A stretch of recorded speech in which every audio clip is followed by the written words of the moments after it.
Will you please welcome Randy Gage?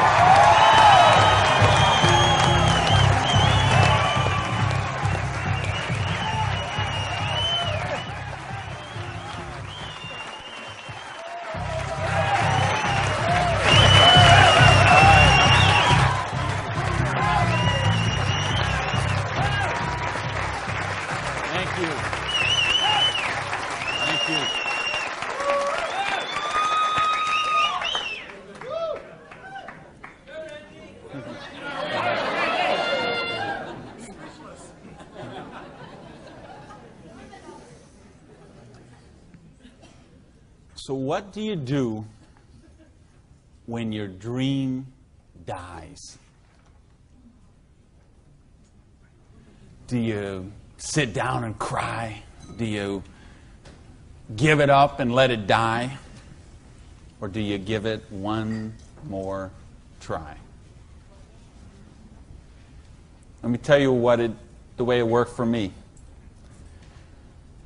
I came to work one morning about 11 o'clock. There were two people sitting in a car waiting for me, and I got there. And see what had happened, let me tell you the preview to this. I had a restaurant, bought it with a partner of mine. We kind of bootstrapped the thing. Didn't really have enough money to start it like we should have.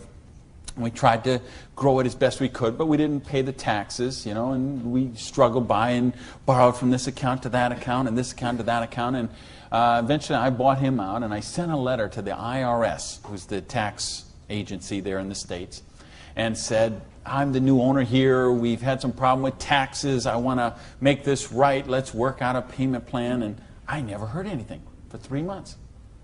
So I sent a check in there. Here's a deposit, $1,000, good faith. Didn't hear anything for 3 months, so I sent another check, another letter. Never heard a thing for a couple of months until that morning. They're waiting on the car. You Mr. Gage? Yes. I'm Agent so-and-so. This is Agent so-and-so. We're here from the Internal Revenue Service. We have your letters here. We have your files here. And we notice you have $15,000 in back taxes. So we need that money. There's a 100% penalty because they were not filed. So that's $30,000. And then there's the late fees and the interest payment and the this and the that. And we need $37,000 today, or we're going to seize your restaurant. So I was like, I must have left my checkbook at home, right? And so I called my lawyer, I called my accountant, they all said the same thing. There's nothing you can do, Randy. You got to work something out with these people. And I remember hiring a consultant who used to be an IRS agent, and she negotiated with him. She called me one day and she said, Randy, we're at the end of the road.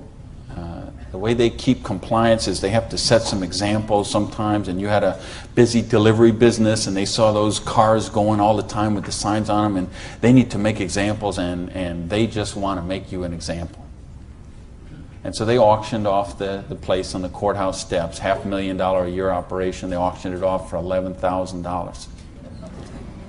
And I couldn't beg, borrow, or steal $11,000 to get it out of hock, so that was the end of my dream.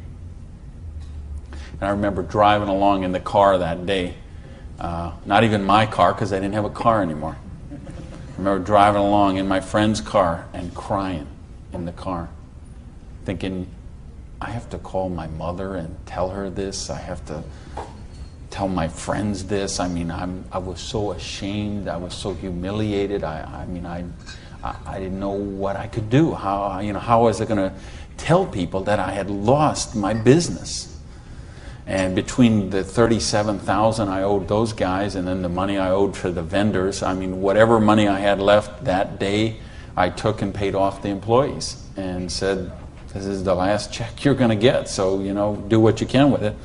And that left me $55,000 US, $55,000 in debt. No house, no car, no credit cards, no job. And what do you do in a situation like that? Well, when you have your dream. And see, that was the biggest dream I had at that point in my life. Because as you heard from Ford, I'm a high school dropout. I started off as a dishwasher in a pancake house.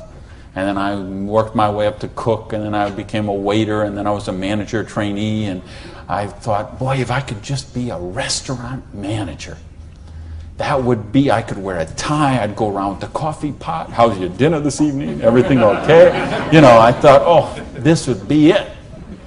Until I got that job. And then I realized I worked 60, 70, sometimes 80 hours a week for a fixed salary. And, you know, and then I became like the problem store manager, and they sent me around to different cities whenever they had a store losing money. They would send me there, and it was my job there to go and be the turnaround guy.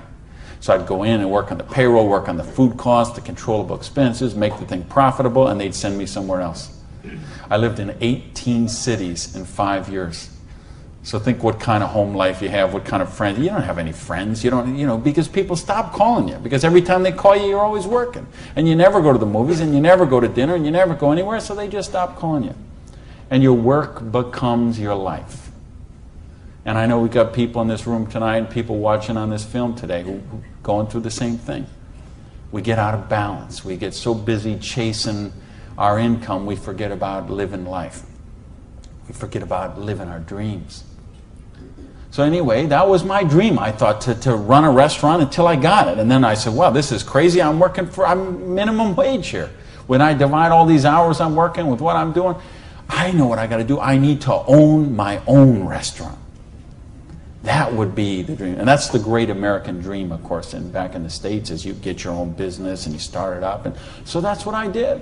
And I saved my money, and I worked hard, and I played by the rules, and I did all the stuff you're supposed to do, and I got that restaurant. Until that day when it all ended like that. And all of a sudden, where do you go when you don't have that dream anymore? And, you know, in my case, I had to back up, and I'll talk about that in a sec, but I don't want to talk about me tonight. I want to talk about you tonight. I want to talk about your dream. I mean the big dreams, the bold, daring, imaginative ones you had. The ones you had when you were 15 years old, and 18 years old, 20 years old. Because you know what I see people give up on their dreams. And it seems the older we get, the more we give up on our dreams.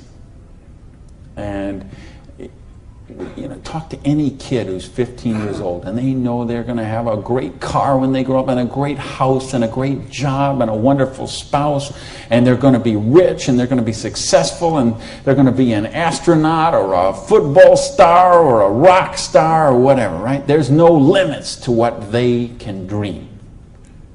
And what happens along the way? They get out, they go to school, they get out as 22, 23 years old, all of a sudden they take a job they don't really want. It's not their dream job, but they figure it'll do for right now. And then maybe they find out about another job, and that's not their dream job, but it's a little more money than the last one. And they meet someone along the way, and all of a sudden there's two, and then there's a little baby on the way, and there's another baby, and then there's diapers and formula and braces and all of those kind of things. And all of a sudden they take another job that's 500 miles away, but again, it pays a few $1,000s more a year, so they take that job. And all of a sudden you're 35 years old, you're 45 years old, you're 55 years old, and you forgot about your dreams. That's what tonight is about. I know you heard it's a business opportunity. Nah, it's a dream opportunity. How to get your dreams back. I noticed this because I like sports cars. Some of you all know me. You know, I got a car thing going on. And it's funny, I'll be sitting at the light in one of my Vipers, let's say, and some car will pull up next, and there'll be a guy driving there, and he's got his 2-3 kids in there in the back, and they'll roll down the window, hey, Mr. Viper, man, cool car, man, and, you know, rev the engine up. I can't wait. When I grow up, I'm going to get a Viper.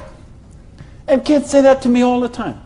I grow up, I'm going to get a Viper. Now, Dad doesn't say that. He's just sitting there behind the wheel, because see, Dad's already grown up.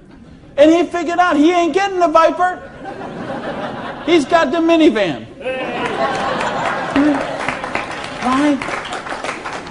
What happened along the way? You know, because, and it's funny, every year they publish the list of the most popular cars. And I see it every year, and it comes out. And I read the list, and it's funny. Now, when I talk to kids, and I talk to a lot of kids, they always like cars. And I'm going to get a Corvette, I'm going to get a Lamborghini, I'm going to get a Ferrari. And then when they publish this list of the best-selling cars, it's Toyota Camrys and Holdens and Mercurys and Ford Escorts and Geo Metros, the broke mobiles, right? These are all cars they make for broke people. You see that? Like the Holdens you got here. Right? And the Toyotas we got there, and the Chevys we got there, and the Buicks we got there. They make those things for broke people. Now, how come when I see the list of the top 10 things, I don't see Ferraris and Lamborghinis and Rolls Royce and Jaguar and Bentley? Because they gave up on their dreams. They said, well, this is the car we got. There's room for the car seat in the back, and we can afford the payments. And they settle for a car. And they settle for a house. And they settle for a job. And they settle for a life of quiet desperation. When they could be living a life of joy, challenge, growth, adventure, and prosperity. That's what tonight's about. I want you to think about, really, here's the challenge I would give you. I want you to think of 5 things you would do, have, or become if money was no object. I mean, really think about this, okay? You don't have to write it down. I just want you to think about it. But think about, if you had Bill Gates' kind of money, if you had Larry Ellison's kind of money, if you were one of these .com billionaires, would you be driving the car you're driving right now that you got here today in? How many people, tell the truth now, if money was no object, how many people would have a different car in the parking lot tonight? Okay. Now, if money was absolutely no object, you had 30, 40, 50, 60 billion dollars, how many people would have a different roof over their head when they went home tonight? How many people have a better wardrobe? Ladies, how many of you would have bigger closets? Right? Yeah. So this tells me something. This tells me you do have dreams. And you want to live them, or you wouldn't be sitting here tonight. See, most of Australia tonight, most of New Zealand tonight, most of the United States, UK, everywhere where they're watching this video, most people aren't gathered like this. Most people are sitting on a recliner, rubbing the hair off the back of their head, drinking rancid fermented hops, watching the Idiot Box. 6 hours a day. And this is their life. Monday morning, 6:30. The alarm clock goes off. And they hit the snooze bar. If I could just get 15 more minutes. And they wait 15 more minutes, and they hit the snooze bar again, and they get 10 more. And then they got to get up, and they rush in the shower, and they jump in the car, and they buy their breakfast through a drive-thru somewhere, and then they go to a job they don't like or actually hate. 85% of them, a job they don't like or actually hate, and they get through Monday till 5 o'clock or 5:30 or 6 o'clock, and then they go out and they face the traffic going home. They probably get drive-through dinner somewhere, dinner in a bucket to take home to the kids, get in front of the Idiot Box and sit there in a coma till they fall asleep, or they crawl into bed. Until Tuesday morning, 6:30, it starts all over again. Wednesday, hump day. Thursday, we're almost there. Thank goodness it's Friday. Because you know what Friday means, right?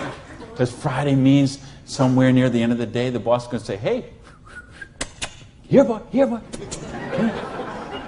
to get out that little paycheck. And they're going to get that paycheck, and for one brief moment in time, it's going to feel like it's theirs. But we know it isn't theirs, is it?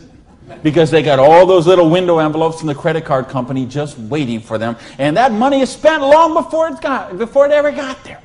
But for this one brief moment in time, it feels like theirs. So I don't know what they do here in Sydney, but I know what they do in the States. They go out to Pizza Hut. All right? So it's off to Pizza Hut for a deep dish, meat lovers, extra cheese, extra meat, but, you know, Diet Pepsi because I'm trying to hold my weight, you know.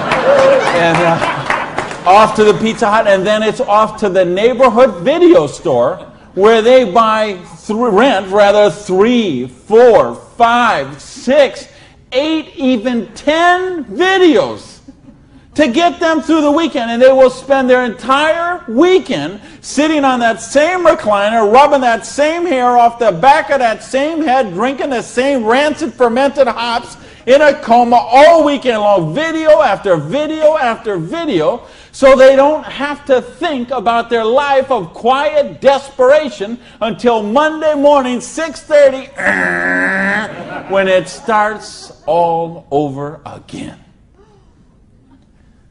This is life for a lot of people.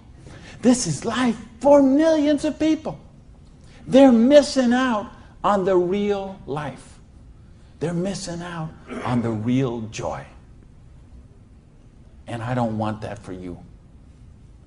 I didn't come 12,000 miles here to tell you what you want to hear. I came to tell you what I think you need to hear. We got a business here that offers you a chance with unlimited income potential. It's a business to help you be successful while you're helping other people reach success. You choose the hours you work. You pick the people you get to work with. I mean, do you know what a joy that is? Just to be able to pick the people instead of those slobs you're working with. Right? I mean, the tax advantages are extraordinary. The travel opportunity, if you're like me and you love to travel the world, the travel opportunities in this business are simply amazing. Okay? So what's it take to do the business? Well, it doesn't take a lot of money. This is a very low startup cost business. It doesn't take a lot of time. This is a business you can start in 7 to 10 hours a week. And what I'm going to share with you tonight is a 2 to 4 year plan. So you say, is this a get-rich-quick scheme? Yes, as a matter of fact, it is. Okay? Because anything that can get you rich in 2 to 4 years is a get-rich-quick scheme as far as I'm concerned. Because what are most people doing? They're doing the 45-year plan, which is they get a job around 20 years old, they work for 45 years at that dead-end job they don't like or actually hate, and retire around 65 years old and try to live their golden years on half of what they couldn't get by on when they worked. Do you get that? You know, your retirement's about half of what, you know, and I've been in all the country I've been in, I can't tell you how many different countries, and I've been in socialistic countries and free enterprise countries and everything in between, and I can tell you the retirement security, it's the same in all those places. Your golden years, if you're counting on the government to take care of you, if you're counting on pensions to take care of you, you're looking at living your golden years on 50% of what you can't get by on right now. So if your idea of your golden years is walking your poodle around the block, good luck to you. But if you think you're going to travel the world and go see your grandkids and live a wonderful life of leisure, you better take a very good look at what we've got to show you tonight. Because you've got to control your own destiny. You've got to control your own income. You've got to control your own retirement security. And that's one of the biggest benefits of this business.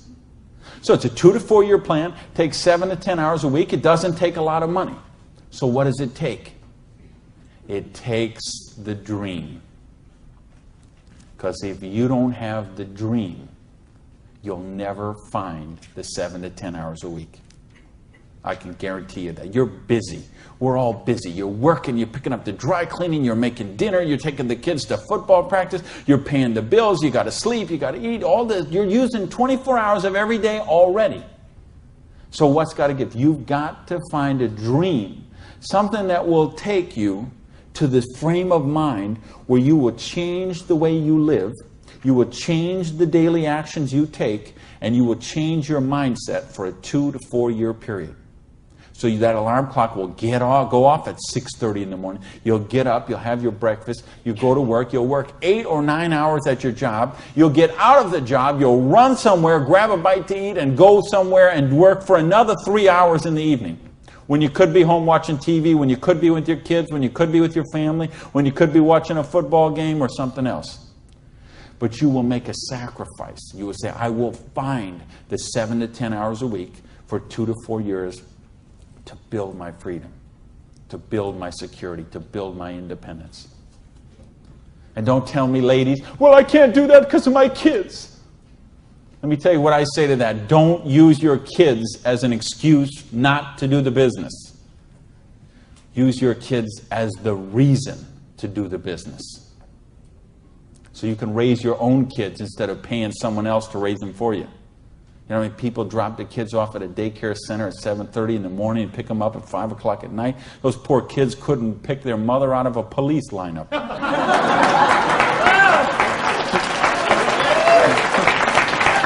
Right?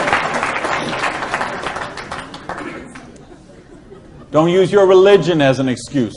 Let me tell you, I missed a lot of church for a couple of years while I built my business. I was doing meetings on Wednesday nights instead of going to church on Wednesday night. Some Sundays I was in a different city working with a long-distance line instead of being at church. But you know what happened? I tithe 10% of every penny I make to my church. And I make a lot of pennies these days. Okay, some Sundays, we seat 800 in my church. You know, some Sundays, they put that basket around and it starts here and it goes all the way down the aisles, all that just like that. And you know, sometimes the check that I put in there equals the checks of 799 other people all added together. That's what missing a few days of church did for me. Gave me time to serve on the board of the church, 2 years as the president, a couple years more as the Blue Ribbon Committee. I've been able to contribute to the church. I've been able to teach a class on prosperity on that. See, I couldn't do that when I was broke. Do you really get that? You can't do these kind of things when you're broke. You can't help your kids when you're broke. When you're so busy trying to pay the bills, you're so busy trying to cover the mortgage, you're so busy trying to pay the rent, you can't live life. And that's not the way life is meant to be lived. I came here because I want you to have an amazing life like I have. And believe me, I have an amazing life. I live in my dream home. I live on the ocean, okay? I go to bed every night. I hear those waves crashing on the shore. I wake up, I go down, and I got a beautiful car to get into. I have beautiful people in my life. I have wonderful health. Everything is, I make more money every year than I did the year before. I am living a dream that is just wonderful. But I made some sacrifices along the way. And that's what I'm saying to you. Make some sacrifices. Take 2 to 4 years. Make a commitment. When you walk out of here tonight, make that commitment. Not to your spouse, not to your sponsor, not to me, not to yourself. Make a commitment to yourself that you're worthy, that you're worth it, that you will think back. And that's what I want you to really do is say, okay, what were your dreams when you were 15? What is the house you would live in if money is no object? Do you have a picture of it somewhere that you carry around to fuel you? What is the dream car you want to be driving? Is it a red Lamborghini Diablo? Ferrari Testarossa? Bentley? Viper? What is it? Do you have a picture of it in your wallet? You got a picture of it in your planner? You have a dream board with it up somewhere? You got it up on the mirror in the bathroom? You got it up on the refrigerator in the kitchen? How much time you want to spend with the loved ones in your life? How much money you want to give to charity? I had lunch. Funny, I just got invited to be on the board of directors for the Florida Philharmonic. I'm so honored they asked that, and I'm proud to be a supporter of them. I'm so proud to be a supporter of the opera and the Young Artist Program and all kind of charities. Fascinating thing, though. I had lunch with the guy who invited me to be on the board. He gave $1 million to the Philharmonic this year. $1 million so they can play beautiful music. That's money. That's money with a capital M. That's living a life of dreams. That's living a life of wonder, of joy, of adventure and growth. And that's what I want for you. But you got to know what that is. So please, those 5 things, what would they be? And maybe you're going to give $1 million to your church, temple, or synagogue. Maybe it's you want to take a year off and study ballet. Maybe you want to take 6 months and go on a cruise around the world. Maybe you want to fly in all your family from all over the world and have a reunion. Maybe you want a house in Paris and a house in Hawaii and a house in San Diego and a house in Berlin. I don't know what it is for you, but you have to know what it is. Or nothing I'm going to talk about tonight is going to make any sense to you.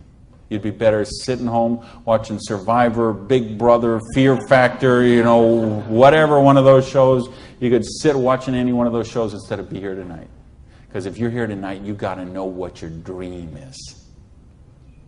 And we can show you. I will draw out on this board. I will draw out a way and show you how you can live those dreams.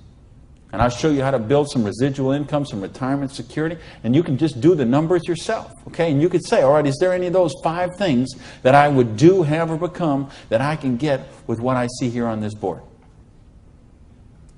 The difference is, and here's the secret, okay? You wonder, okay, I know there's nothing for free. There's always a cost. Here's the thing. Here's the secret of everything I'm going to talk about tonight has to do with leverage. It's getting you out of the trap. And there's a big trap, okay? And this is the trap. It's people trading time for money. You work 40 hours, you get paid for 40 hours. So you work 40 hours and you get paid $400 a week. If you're sick half a day and you only work 35 hours, you get paid $350. If you need some extra money because there's something that you want to do, you put in some overtime, so you work 45 hours, so maybe you get $450. Well, you know what? That is trading time for money. Time for money. Hours for dollars. Hours for pounds. Hours for dollars. Hours for cougar rands. Whatever the currency is. If you're trading time for currency, you can't get wealthy. It's a trap. You got to put some leverage to work somehow to get out of that. Because this is what keeps people broke. So in my case, when I lost my dream, and I started all over again, I said, well, I got a choice here. I can go and live like most people do and live that life of quiet desperation and just mind my own business and do the thing and be a worker drone in the collective like everybody else. Or I can go after my dreams again. So I began a study of prosperity. Because when you're $55,000 in debt, no house, no car, no credit cards, and you start selling the furniture, things look a little different. Anybody here ever sell your furniture for your business? Interesting scenario. Here's what I found. The end tables, not a problem. Coffee table, no big deal. Kitchen table, hey, you can always eat in the sofa. Lamps, no big deal. You got the light in the kitchen on the ceiling. But the sofa and the bed and the TV. How did I know you'd know that? The bed, the sofa, and the TV, they gotta be the last to go. Because see, I don't know if you got it here, but what we have in the States, we have infomercials on all night long. So once midnight hits, these infomercials start, and they're all about how to make money. So what do you do when you're $55,000 in debt and you're sleeping, with no furniture and whatever? You sit up all night and you watch infomercials.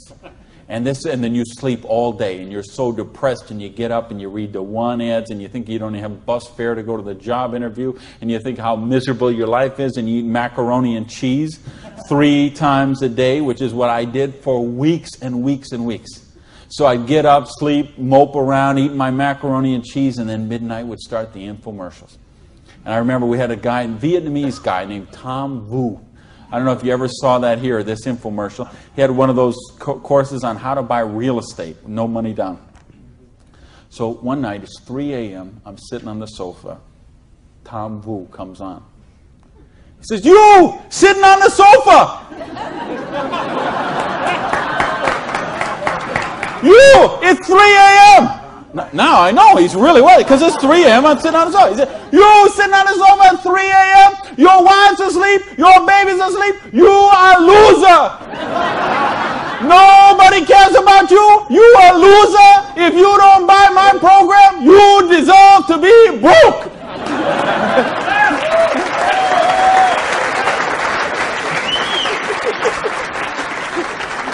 And I'm like, oh, if only I could afford this, bro. But of course, I didn't have the $199 or whatever it was. So, and eventually, of course, the sofa had to go, the bed had to go, and then the TV had to go. And then something else had to go. And that was my mindset. My victim, loser, woe is me, oh, the circumstances are against me. That mindset had to go. And I had to say, okay, I am sick and tired of being sick and tired. I am sick of being broke. I am sick of being sick. I am sick of being stupid. I'm sick. You know, the truth is I wasn't even broke, okay? Because I would have needed $55,000 to qualify for broke. Okay? I would have been happy to be broke at that point in my life. Okay? At that point, I would have been happy to have an alarm clock going off at 6:30 waking me up. Now, is that the dumbest invention you ever heard, though, an alarm clock? You're supposed to wake up when you finish sleeping. But, right, what do? We stuck in the thing. So now at this point, I wouldn't have been happy with an alarm clock. Okay, but I started a study of prosperity. And here's what I found. 2 secrets of prosperity. If you want to be wealthy, secret number 1, you have to be your own boss. You ain't going to get rich working for other people. You know, if you've got to get a job as president of Disney Studios or, IBM calls you up and wants you to be the vice president of operations, maybe you're going to make a lot of money. All I know is those people weren't calling me, okay? And they may not be calling you, okay? So if those people ain't calling you, you want to get wealthy, you got to be your own boss. Because let me tell you a secret. I don't care how nice your boss is. I don't care how much your boss loves you and wants to help you. The truth is they have to buy you at wholesale and sell you at retail. Otherwise, they don't make money and they don't stay in business. So the only way they make money off you is to buy you at wholesale and sell you at retail. So if you want to make money, you got to be able to get up in the morning, look in the mirror, and know that you're talking to the boss. And issue number 2, and this is the most important thing, which we mentioned, you've got to employ the concept of leverage.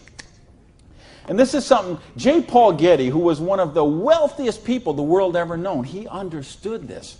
And he was quoted oftentimes, this is probably his most famous quote, when he said, I would rather have 1% of the efforts of 100 people than 100% of my own efforts. Because he understood the concept of leverage. And he became one of the wealthiest people the world has ever known. So tonight, I'm going to share with you how you can employ this same concept of leverage that the wealthiest people in the world do, and it allow you to get your share of that kind of wealth. And I'm happy to say, I'm one of the wealthiest people in the world. You know that? Now, you know what? I don't have Bill Gates' money. I don't have Larry Ellison's money. I couldn't spend $90 million on a boat down in the Kiwi race there next week. But you know what? I'm one. If there's 6 billion people, whatever there is on this planet, I'm wealthier than 99.8% of them. And I'm a dishwasher from a pancake house. But I understood leverage. Now, how do you put this leverage? It's a business called network marketing, sometimes called multi-level marketing. Sometimes we call it MLM for short. What is it? It's a business that allows you to leverage the efforts of other people who have a dream and are willing to trade that 7 to 10 hours a week to get a dream. So you're going to introduce them to the business. You're going to teach them a duplicatable system that they could follow and duplicate the same results with people that they're going to introduce to the business and create this system that everybody can follow, and everybody will get a nice chunk of the organization that is built. And because you direct your own organization, because you are your own boss, you get some residual income out of the efforts of the people that you introduce to the business. That's the leverage. It's no different than when Madonna makes a record, and every time they play that CD, she gets a royalty of that. When Coppola does a movie and that movie plays, it gets a royalty of that. This is how the average person can get leverage. See, if you got money, leverage is not a problem. You can leverage your money. You can buy stocks, bonds, invest in companies, invest in real estate, all that kind of stuff. I couldn't do that. If you could buy a franchise. If I would have bought a restaurant franchise instead of opening my own restaurant, chances are I'd still be in the restaurant business. But you know what? I couldn't afford the franchise fee. I didn't have that kind of money. Ask someone about the stock market, they'll tell you, unless you got $25,000 you can afford to lose, don't even get in the stock market. Well, I didn't have $25,000 I could afford to lose. I didn't have $25 I could afford to lose. Forget about. So I didn't have the money to leverage. And if you got a couple $100,000, couple million you can leverage, hey, maybe you don't even need to be here tonight. But I'm speaking to the rest of you who don't have that kind of money. And the rest of you who used to have that kind of money till the stock market tanked, and now your retirement fund is 40% of what it was 2 years ago. Okay, let's talk about how you build your security. Well, so what is network marketing? It's just a new paradigm in distribution. Been around for over 50 years now. And it is, why I say it's a new paradigm in distribution is because it's changing the way we get products and services to the consumer. And with things that have happened recently, like the internet, overnight shipping, satellite, telephone, fax technology, all of this stuff is driving network marketing to be a bigger force today than it has ever been. So it's been growing consistently for more than 50 years. There are somewhere between 14 to 16 million people in the network marketing direct selling industry. And it will do somewhere between 70 and 80 billion dollars US this year. So this is a very credible business. And if you've been reading the financial papers the last few years, you've seen it mentioned in the Wall Street Journal, had front page cover stories on Success magazine, Forbes magazine. The mainstream press is really starting to pick up on this. Now, why is that happening? Is because it's the future. It's what has to be, because what has happened in the past doesn't work anymore. In other words, here's how it used to work in distribution. We'd have a manufacturer. They would make a product. They would sell it to a wholesaler who would buy it, resell it to a rack jobber who would buy it, resell it to a retail chain. They would buy it, send it to a warehouse somewhere, sits in a dusty warehouse for 6 weeks, and then it gets transferred by truck, maybe it goes to the store, and then you come in the store and you buy this product. Well, they had to make money, they did. You have all these parasites who were taking money out of your product. I say, why am I calling all those people parasites? Well, it's not that they're not nice people, it's just that made sense 100 years ago. It doesn't make sense today. Because today, we can have a network marketing company manufacture a product and send it direct to a distributor who in many cases is the end consumer, and in other cases is just conversationally marketing the products with their friends, neighbors, and relatives, and we eliminate all these other people in the middle. So look at the difference. This made sense 100 years ago. Something came by boat over here. Maybe it went from California, it went on a ship, came to the East Coast here, and then it was transported across to Australia, over to the outback. It was the same thing with us. We used to get stuff from England, and it would land in Boston or New York, and then it would go by stagecoach across the country, and then it went by train, and then it went by truck, and this is the only way it worked. This is all we knew. Then we got fax machines, we got the internet, we got Federal Express, UPS, overnight delivery, we got 800 telephone numbers, we got fax machines. All of a sudden, this doesn't work anymore. It's a broken model. Why do you think so many businesses have been in bankruptcy in the last 5 years? And I mean big name, 100, 200-year-old companies, retailing giants like Macy and stalwarts that we would think have been around forever. They went into bankruptcy court. Why? Because they have a broken distribution model. This is the model of today. This is the model of the future. And with what we're doing now with internet and 800 numbers and ordering, this is going to get just bigger and bigger and bigger. So what this does is this allows you an opportunity to participate on a new paradigm in distribution. I want you to think when fortunes were made. They're made in revolutions. The agricultural revolution made a bunch of rich landowners. The industrial revolution made a bunch of rich factory owners and business owners. If you think of Carnegie, the steel, the Amoco people, the Standard Oil people, the Henry Ford and the Chryslers, and think of all the old money today. It all came from the families we know today. It came from the Industrial Revolution. So now we have the distribution revolution. So what this means is that 50 years, 75 years from now, there's going to be a meeting at a hotel somewhere in Sydney, Australia, and they're going to say, think about the old money today, the Gage money, the Hawkins money, your money, and say that was made in the distribution revolution. Because they saw the power of the internet, overnight shipping, fax machines, 800 number, and how to put all this together into the new paradigm of distribution. This is what we're in right now. And I believe the next 2 years is going to be the biggest years of growth in the history of the industry. And you could be a part of it. Well, your income 40 years from now is going to be present on what you do for the next 2 years. Now notice, we have all this money that got wasted before. Where did it go?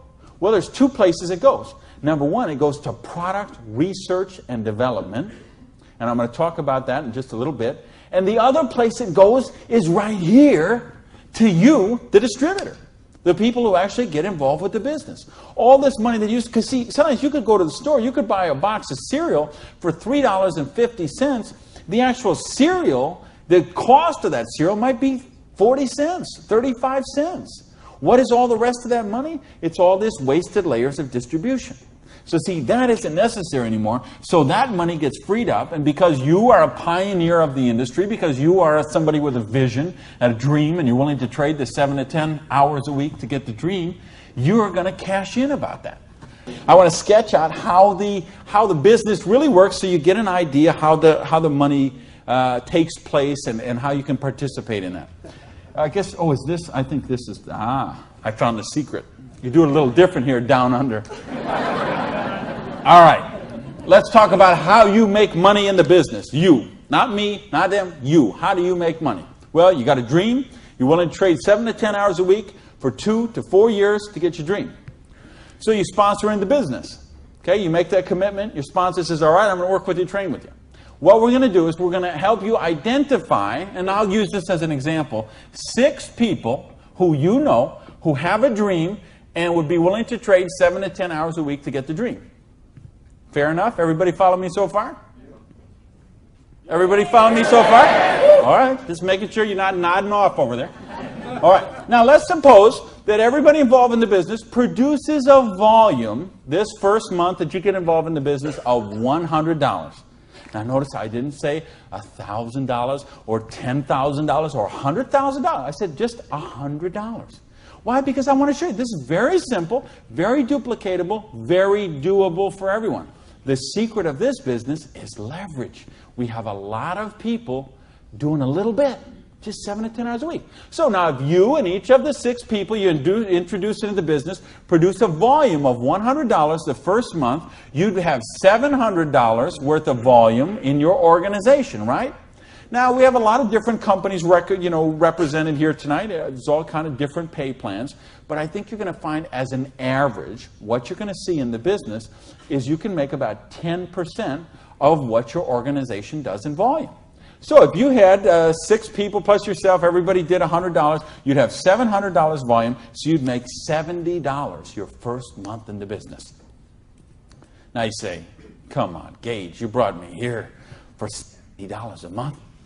I can't even wash my Lamborghini for $70 a month. I understand. But see, believe me, I understand. I know what it's like to keep cars clean.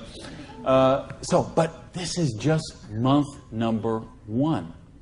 And how much, if you're a doctor, and by the way, if you're a doctor, if you're a lawyer, if you're an accountant, you know what plan you work under? Trading time for money. Just like the bus boy at the Denny's restaurant, the doctor, the lawyer, the accountant, trading hours for dollars, same thing. So how much did you make when you learned to be an accountant? You probably went to school for 10 years. While you learned to be a nurse, when you learned to be a doctor, when you learned to be a lawyer. Think how many, you didn't make anything.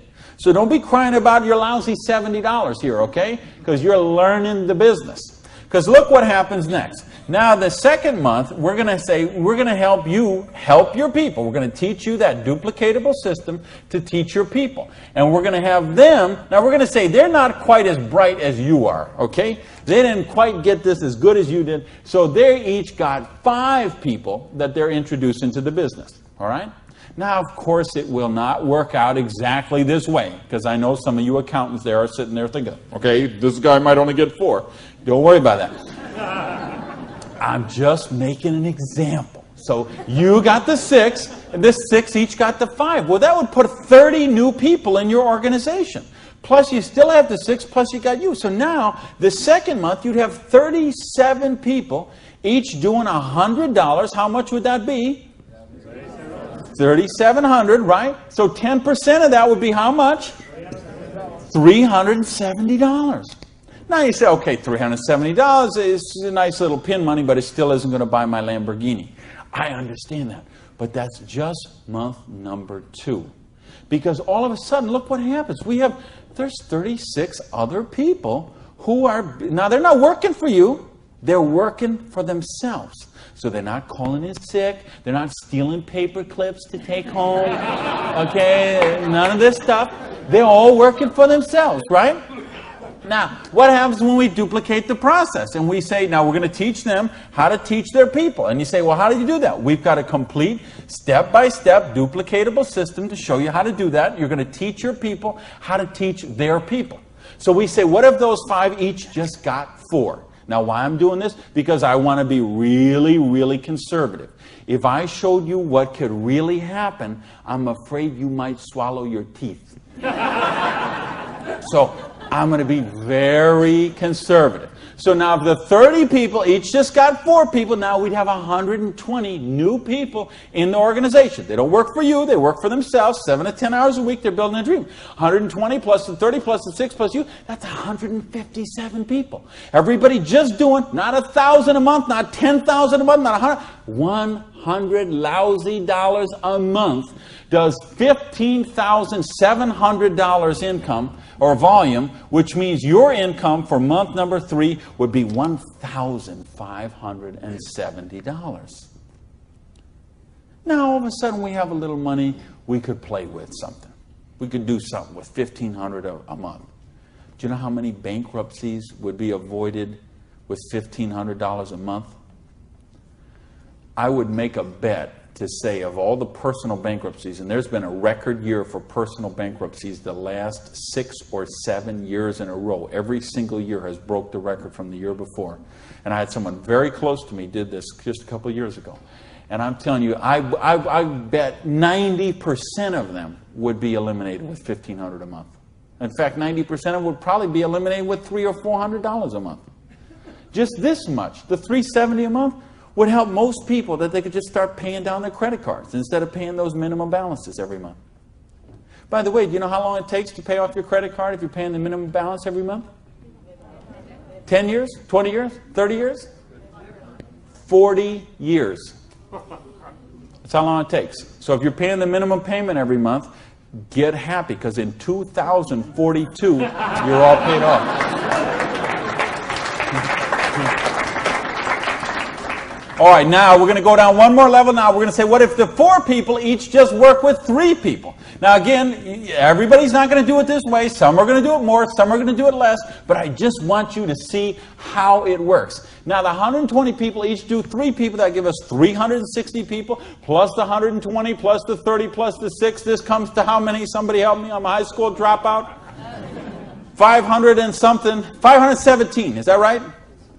Who's here? Somebody good in math? So 517 times 100 is $51,700 volume in your little business that you got no employees, no office, no overhead. You're running this from your kitchen table or your spare bedroom or your hallway or your closet. and you're doing $50,000 volume a month. Do you understand? We can leave this hotel. We can go down the street, Elizabeth Street. We can go onto Oxford Street. We can go to Liverpool, and we can find shop after shop, beauty salon after beauty salon, store after store, dry cleaner that are not doing $50,000 volume a month. And you're doing it out of a part-time business, 7 to 10 hours a week. Why? Because you're using leverage. Do you get this? Yes! Because, do you really get this? Yes! Because, let me tell you a secret. If you get this, you're not going to sleep very well tonight. Believe me, I have spent many a night just laying on the pillow, looking at the ceiling, and seeing 6 get to 5, get to 4, get to 3. Okay? If you understand this, now we're talking $5,170 a month. Now, you know what? I did that in 4 months. It said 1, 2, 3. What if you didn't do that in 4 months? What if it took you 6 months? What if it took you 10 months? What if it took you 2 years? I told you it's a 2 to 4 year plan. Okay? And I know what some of you are thinking. All right, but what about if this guy here drops out? We got it handled.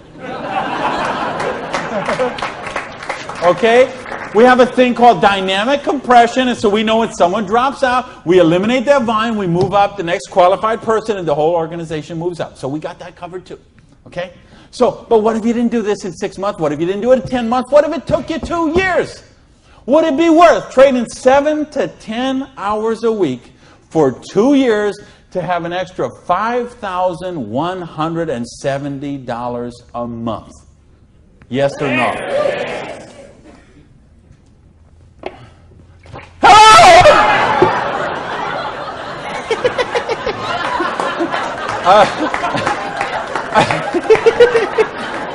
Aren't you glad you got the front row, baby?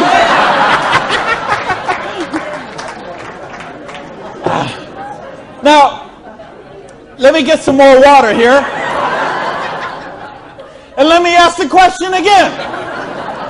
Would it be worth trading 7 to 10 hours a week for 2 to 4 years to get an extra $5,170 a month? Yeah! All right. Thank you. That's a little better. That's what I'm talking about. When you get this, when you really get this, you're not going to sleep tonight. Because you see how a dishwasher from a pancake house could become a multimillionaire. You see how a farmer's wife from Utah could make $80,000 US a month. You see how a woman with 2 kids and an abusive husband could leave her husband and become a multimillionaire. You see how people on welfare can build complete financial independence. And they can do it with integrity. They can do it with honor. They can do it with helping other people, giving value, contributing. That's what we got to offer here.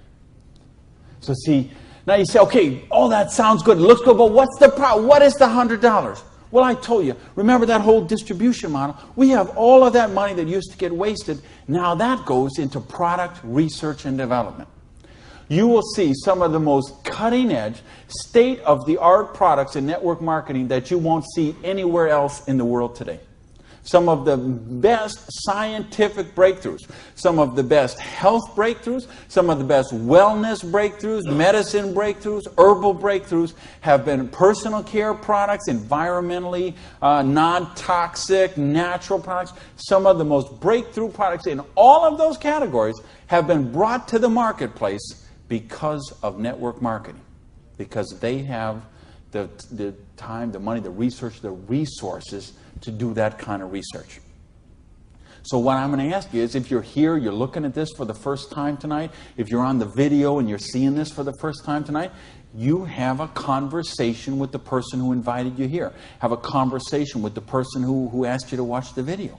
And they will give you a catalog. They'll give you some brochures. They might have some tapes, some videos, some other things, and you'll find out about these products. What I want you to see tonight, right now, is the big picture. how the distribution model works, because this is how fortunes are made. People who recognize new paradigms become pioneers in those paradigms, and they reach the reward for generations sometimes. So the products are there. Next question is, say, what about the support? I don't know anything about this business. I've never done it before. How can I do the business? Well, that's what the system, we keep talking about a system. In other words, we've got a system where we're going to teach you how to do the business, and we're going to teach you how to do the business while you actually do the business. That's why we've got this presentation up on the internet. That's why we have this meeting in this hotel here tonight. You have a sponsorship line. So you see, a lot of people say, well, I don't want to be this guy here. I want to be this guy right at the top, because look at all these people he's got under him. Well, you know what? This guy or this gal down here, this person and this person and this person and this person, and all the way up to the company, all those people work for that person for free. Because every one of those people have a vested interest in their business. So you want to have 150 people between you and the company, because they all work for you. So they will go with you and they will do two-on-ones with you. They will go to your prospects and sit down at a coffee shop and bring a notepad and explain the business to them. They'll conduct meetings like this where you can bring your people and let them see what the business is about. They'll bring in speakers from all over the country and sometimes all over the world. So your prospects can see and meet and learn from some of the most successful people in the business. There's conference calls, there's monthly newsletters, there's regional trainings, there's company conventions, there's audios and videos and brochures and booklets and catalogs. There is just hundreds of little tiny things that are all designed for one particular goal in mind: to make you successful. See, you are in business for yourself, but you're not in business by yourself, because you have that whole support network of people to help you build the business. So, and that don't happen when you open up your own, and you know this, most of you in this room, you know, if you've ever been in the restaurant business, like I have, you know what I'm talking about. If you own a beauty salon, you know, if you own a little store or a shop, you know you don't own the business owns you. And you know, if you work for someone else, you're never going to get wealthy that way. So what we've got tonight is a model that lets you work for yourself, but not by yourself, and it gives you the option to build your future. Now, I want to give you 3 options. If you're thinking about the business, I want to suggest 3 things to you. Option number 1 is you say to me, you know what, Randy, that sounds good, it looks good, but you know what, I'm one of the 0.5%. I love my job, and I get paid exactly what I'm worth. Well, you know what? If that's you, I don't know how you still made it this far in the room tonight. But if you did, thanks for staying. And then we'd love to have you as a customer. Okay? And what I'd ask you to do is to talk to the person who invited you tonight and ask them about the preferred customer program. Because I told you, we've got some of the most cutting-edge, state-of-the-art products that you're going to find anywhere. And the difference is, if someone in this room or someone who asked you to watch this video told you about them, they will become your personal customer service representative. So you're not calling some 800 line that you never met, or sending things off and going into a store and standing around for 20 minutes trying to get someone to wait on you. You're going to have the personal attention of somebody who knows you and cares about you and will look after your needs personally. Now, option number 2 is what we call the small business. You say, you know what, Randy, this sounds good. I like the idea of being my own boss, and I like the idea, or maybe you're looking at a nutrition company and you say, well, I'm a chiropractor, massage therapist, an iridologist, or physical therapist, and I want to sell this stuff to my clients. Or maybe you're being presented to a personal products company and you own a spa or a gym or salon and you think you could sell them there. Or maybe it's a cleaning product stuff and you've got a cleaning service and you could sell them to your clients. Well, if you're looking to just kind of use the products yourself, buy them at wholesale, and then conversationally market them to your friends, neighbors, and relatives, that's a small business. And if you want to make a couple $100 to a couple $1,000 a month, the small business option would be the one for you. Now, there's one more option, and that's the big business option. Okay? And that's the stuff that we're talking about right now. meaning you're not looking just to retail a couple products to a friend. You want to build complete financial independence. You got a dream. You're willing to trade that 7 to 10 hours a week to get the dream, and you're willing to do a 2 to 4 year plan, and you want to work to build that dream. You want to build an organization like this. That's the big business option. If you're looking for financial independence, then that's the option for you. Now let's bring this all together. I told you what happened when my parade got rained on. My dream looked like it was going to die, and I drove around in that car. I remember crying in that car, thinking, having to call my family and call my friends, and that it just took so much out of me. And I'll tell you what I did. I went in, and here I was. I had owned a restaurant. I'd owned 2 restaurants in my life. I had been a restaurant manager for years. I went and found a restaurant in South Miami, a little diner that was open for breakfast and lunch only, way in the Southwest where I didn't know anyone, and I got a job as a breakfast cook, flipping eggs.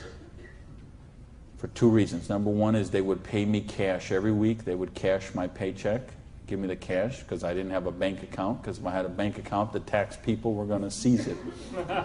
So I needed someone who would pay me cash, and I needed to go get a job and just make some money to buy macaroni and cheese. And I had to lick my wounds. I had to take a couple of months and just regroup. I had lost my self-esteem. I had lost my drive. I had lost so much that I just didn't even know where to go. So I needed that time to do that. And so I got up every morning at 5 o'clock in the morning and took a bus down to South Miami to be there by 6 o'clock, 6:15, and flipped eggs every day till 2:30. And I did that all week long. And I did that for months to kind of just get my sanity back, get my esteem back. And then I went back to this business. And see, I didn't have the money to get back in the business because I still owed tens of thousands of dollars. But I had been in the business once. I had made some money. That's where I got the money to buy the restaurant initially. And what had happened, I'd been with a new company. It was not a stable company. I got some money. I bought my restaurant. That company went out of business. Well, then I was in the restaurant and working 80 hours a week, and then it just, that's what happened. So now, owing $50,000, I knew I was never going to pay this off flipping eggs, and I knew I was never going to pay it off even if I got a job as a restaurant manager. I mean, do you know how long I'd have to work as a restaurant manager before I could make $55,000 and pay it off? And I owed even more then because I had borrowed a bunch of money just to live. So I said, I've got to get in this business. So I went to someone I knew in the business who knew me from before, and I said, you know me, you know that I can work, you know I have a dream. I don't have enough money to get in the business. I needed about $600 to start that business. Rob, he lent me that $600. And you know what? Best decision he ever made. So I went out, and I didn't do this business 7 to 10 hours a week. I did this business 7 to 10 hours a day. I sponsored 9 people the first month of the business, okay? I didn't do 6. For those of you who said, well, it doesn't work this way, you're right, it didn't. I sponsored 9, okay? And at the end of the month, I had 60 people in the business, month number 1. Month number 2, I sponsored 2 more people, so that's a total of 11. I had about 130 people in my organization at the end of month number 2. Month number 3, I didn't sponsor anybody. Okay, I just worked with the 11 that I had sponsored in the first 2 months. The organization went from about 120 people to 360 people. And month number 4, I sponsored a couple more people in the business, and the organization was bigger than this one right here in the 4th month of the business. Now, it wasn't 6 months, wasn't 10 months, wasn't 2 years, wasn't 10 years. It was 4 months. And I made easily double that money. What you see on the board, I made that in my 4th month of the business. Now, how did I do that? I needed to and wanted to very badly. I was hungry. I had a dream, and I was sick of being broke. And that's what I want you to get out of this is, do you understand? This is how it goes. There's no limit here. You could sponsor 7. You could sponsor 8. You could sponsor 9. You could build this whole organization, build yourself up to get $50,000 or $60,000 a year residual income, and then you could go out and you could sponsor 5 more people and start the whole process all over again, the same exact thing. And you could have 100,000 residual going. And you could start with 5 more and you could have 150,000 residual going. And if you put 5 people a year in, and it's very simple, put 5 serious people in the first year. Put 5 serious people in the second year. Put 5 serious people in the third year, and you will be making a fortune. Put 5 serious people in the fourth year, you'll have a business worth at least $1 million, I project. Put 5 more the next year, and you're going to have a business worth a couple $1 million in 5 years. Why? Because we got residual income here. You're building leverage. You're getting this going, and that's what I want you to get. You know, and now I've been able to help people all over the world. I told you guys, the platinum people, I talked in the reception about the 3 kids from Norway who came to a program I did in 1998. And they're all multimillionaires now, all 3 of them. Number 1, number 2, number 3 payout in their company. I think of you guys right here in the front row and what you've done the last couple of years. And you know the people I had in London, those people there, what they're doing there. I've got people all over the world. Just, they got a dream. They're willing to trade it. We give them a system to follow, and they're living their dreams. I think of a lady named Mary in Colorado. Lady I mentioned earlier. 2 kids. She's sleeping in her friend's basement because she's on welfare. Divorced, no husband anymore, no one to help pay for her kids. So she was on welfare.